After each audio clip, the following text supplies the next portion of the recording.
Kid Nation? Hope you guys are doing well. Welcome to the next video installment of, I don't know what you want to call it, the learning series that I have here on YouTube. And this is something that we've been talking about on stream for a while. And I finally wanted to make a video about this in regards to time frames and how to use time frames to your advantage, how to maybe read time frames better, and how to write yourself a story, especially using stochastic RSIs. If you haven't watched my stochastic RSI video, I kind of alluded to what I'm gonna kind of talk to about here. If you're kind of big brain or small brain, whatever brain you are, you probably would have noticed you wouldn't need a really deep explanation of what I'm talking about. So if you haven't watched my stochastic RSI explanation, part 1 and 2, please go watch that first before you watch this video, because it'll probably make more sense. But time frames in general, which ones do I use and why do I use them? At the end of the day, technical analysis is a joke, right? It's real, it's not real. I feel like the word technical analysis is just out there to make you think like you're smarter than you are. And I don't always necessarily, when you look at technical analysis, you don't necessarily, like, a lot of people think just because they learn a few indicators or a few whatever, they think they're smarter than the market. But remember, most of these indicators were created by market makers, by J.P. Morgan in the 1950s, 1920s. At the end of the day, when I talk about, like, bullish flags don't exist, right? It's because it's just a channel. The word bullish flag or bearish flag, you're manipulating yourself immediately by adding an emotional word to the beginning of it, to the beginning of your indicator, to make you feel like you know what you're talking about. So do always keep in mind that technical analysis is gambling analysis, and that's all it is. But yeah, time frames. 369. Why do I kind of, if you kind of start here, 369. I mean, Nikola Tesla, if you don't know who Nikola Tesla is, he's probably the greatest inventor in modern day history in the last 200 years. Probably smarter than Einstein. I was going to say Einstein, but I'm like, that's not a person. Einstein, maybe, I think, there's a lot of theories about that guy. We're not going to get into it. Fucking forget about it. But he said that 369 are the answers to the universe. So I said, well, if it's the answers to the universe, why is it not the answer to charting? After all, it's technical analysis. You just have to make shit up and make it work, essentially, right? So 369, that's my basis of my theory here, right? And then I believe it doesn't matter if you use my time frames or whatever time frames you decide to use.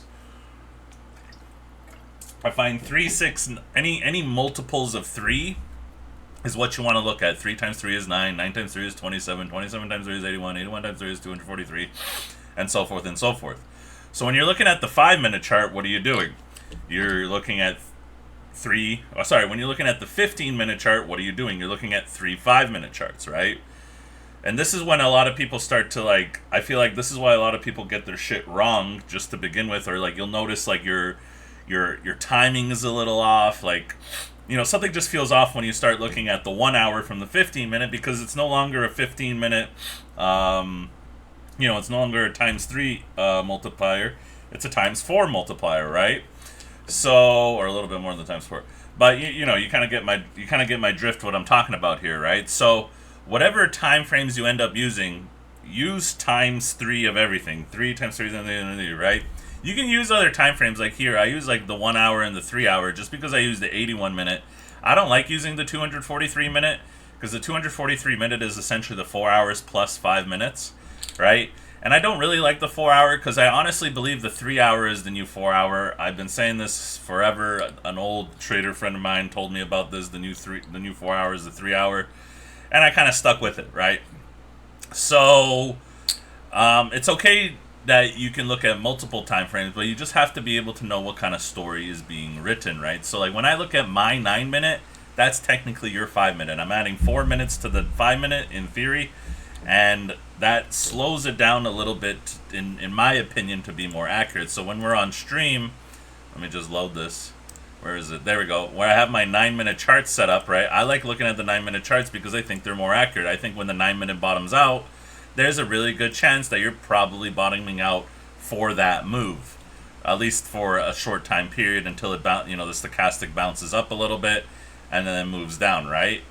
But overall, I like using these time frames because I think in general, whatever time frame you want to use, you want to add a little bit more time. The market never moves as fast as your brain, so why not just immediately slow it down a little, right? The 81 minutes is just an hour plus 21 minutes, right? Whether it's 20 minutes or 21 minutes, it doesn't really matter, right? But that's essentially the vibe behind that. Because a smart trader once told me that the markets are made on the 5-minute charts, and theoretically that does make sense because it's all about whether it's the 9-minute or the 5-minute. But kind of like on this 9-minute right here where we bottomed out for a little bit, it doesn't mean that you're going to bottom out forever, right? It's just a 9-minute. And the way I want you guys to think about time frames is take any time frame, just about my theory. This theory I'm still working on, but it's relatively correct. But I think if you take any time frame and you multiply it by 9, that's really what you're looking at for like the action to happen. And the way if you're looking at the 9-minute, 9 times 9 is 81. You're technically looking what's going to happen in the next 81 minutes. It doesn't mean, apply it to the 81 minute, but what I'm saying is to understand I'm looking at the 1 hour, what is the 1 hour doesn't mean what's going to happen in the next hour.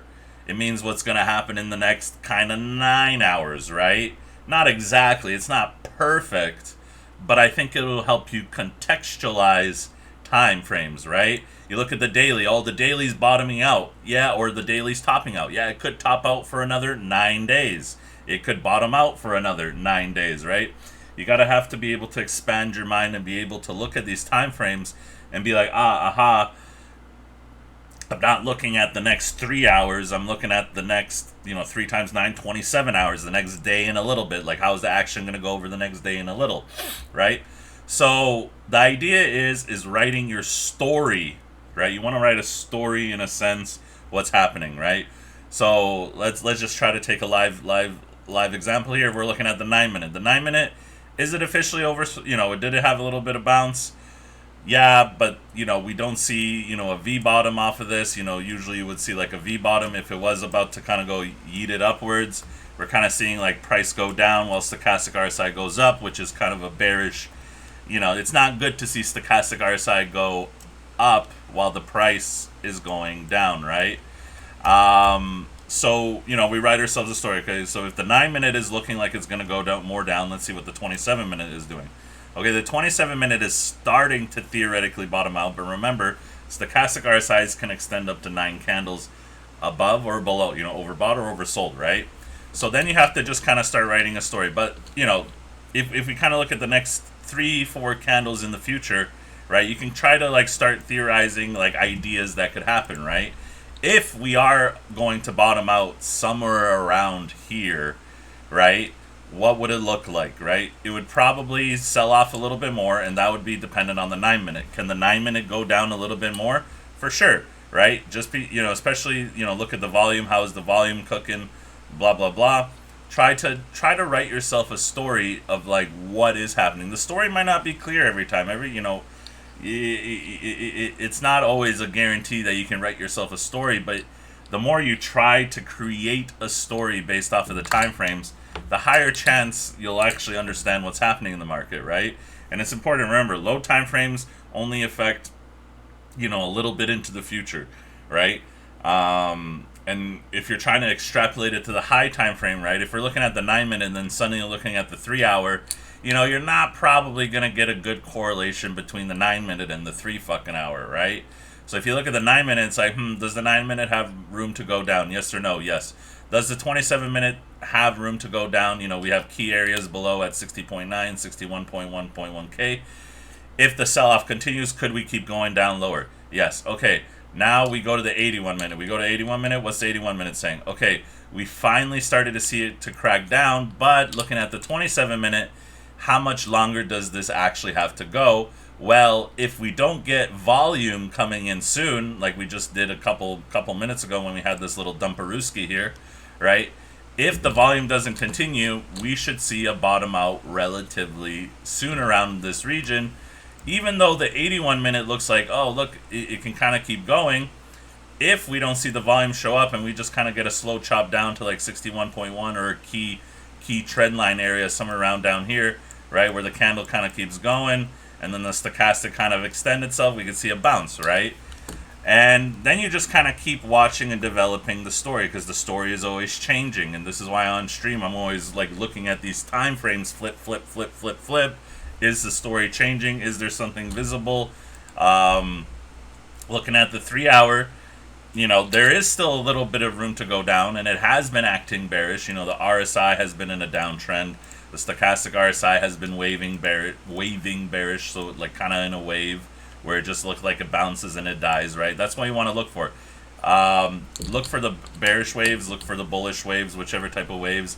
Is there key regions that if we were to go a little bit lower, why would we find support or resistance there? You know, anything that can help create the story that you're trying to write, because the further you go, right, then we go to the daily. What does the daily say? Well, the daily looks like it's curving down, right? You go to the daily. If you base your entire life off of the daily, let me go to a cleaner chart. If you base your entire life off of the daily, right, you know, you might not be able to kind of see if the story is about to change, right? If the 3 hours suddenly gets really, really oversold, you know, how much more can the daily really go down until, you know, you get a little bit of a bounce up, right? Actually, let me go to a different chart, because this one is, there we go. You know, how much more can you really go down if the 3 hours starts getting super oversold? Now, it's not officially oversold, because we know stochastic RSI truly is oversold when it's at a value of 0, and the value here is 11 and 6. You can take the lowest value if you want and apply it to there. We also know that the RSI hasn't really broken below 36 RSI, which is my health indicator to know if something is truly bearish or a bear trap, right? You always hear me talking about my RSIs. If you haven't watched my RSI video, go check it out. So outside of, you know, there's always going to be something that fucks up your story. You know, some random big ass volume that comes out of nowhere. Because remember, stochastic, when there's a big shit ton of volume, like 1 billion in shorts or 1 billion in longs, the stochastic RSI doesn't reflect that. The RSI will reflect that, but the stochastic RSI will not reflect that as much as the RSI would. So it's always important to keep that in the back of your mind. So at this point, if I were to say about this market right now, you know, I think this should reach a bottom soonish, unless volume you know, like I said, 1 billion in volume shows up, doesn't fucking matter, right? So essentially, we'll see how it is after this VOD, because I don't think I'm gonna stick around on this VOD to like kind of figure it out. But that's the kind of the way you want to be looking at it, right? You look at you look at the daily. What does the daily say? What does the 3 days say? Okay, we go to the 3 days. The 3 day stochastic RSI at 0. No, it is oversold-ish, but it can still get you can still get more oversold, right? It's not like when it starts to flatline, that's when you really are starting to think like, has this bottom? If it's doing kind of this wavy shit, anything's really plausible in a wavy shit situation. Sometimes it's important to zoom in on the stochastic and kind of actually look at it and draw your line at 0 and be like, oh, it's not actually at 0, right?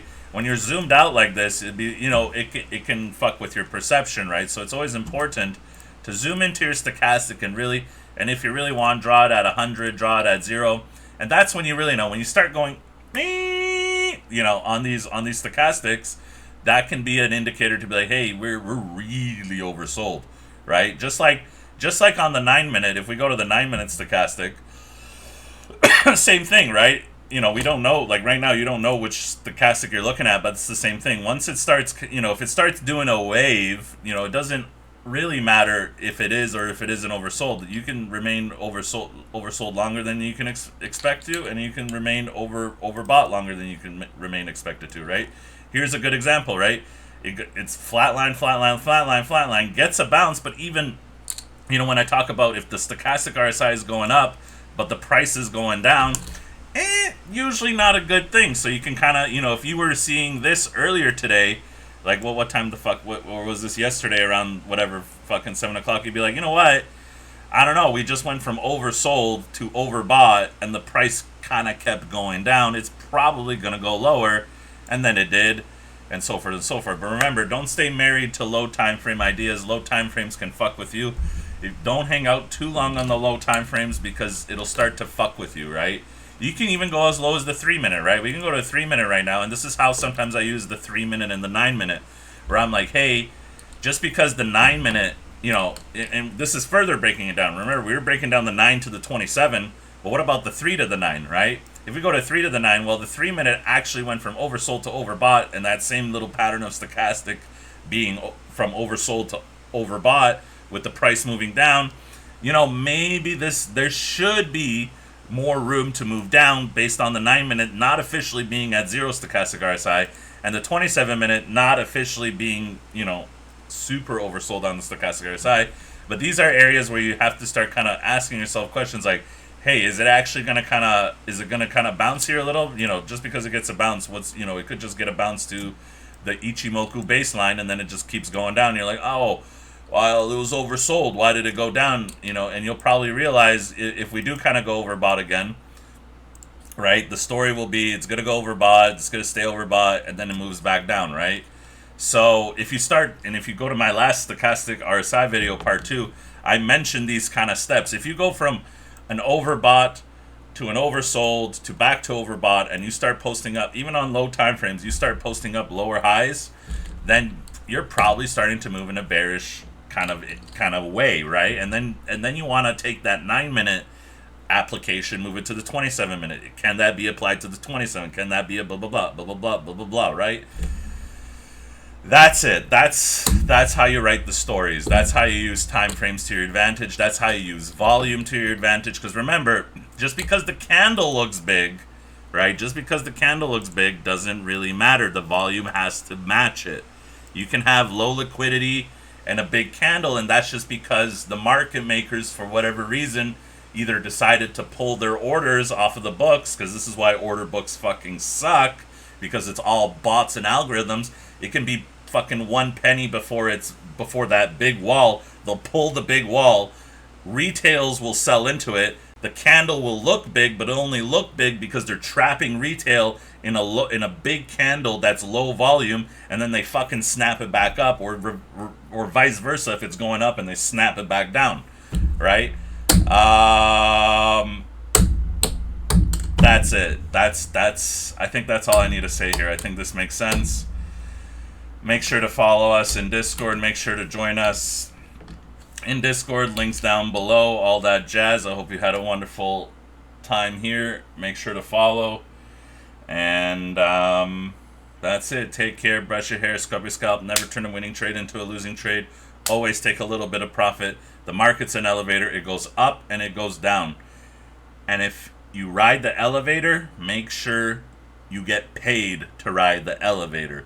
Don't ride the elevator down and take zero profit and watch the elevator go back up. Even if the elevator goes all the way back up, you can always say, hey, I didn't ride that elevator for free. And on the next trade, there's always the next trade, and next time you can time it better. All right, that's it. That's my spiel. Take care, brush your hair, scrub your scalp. I'm out.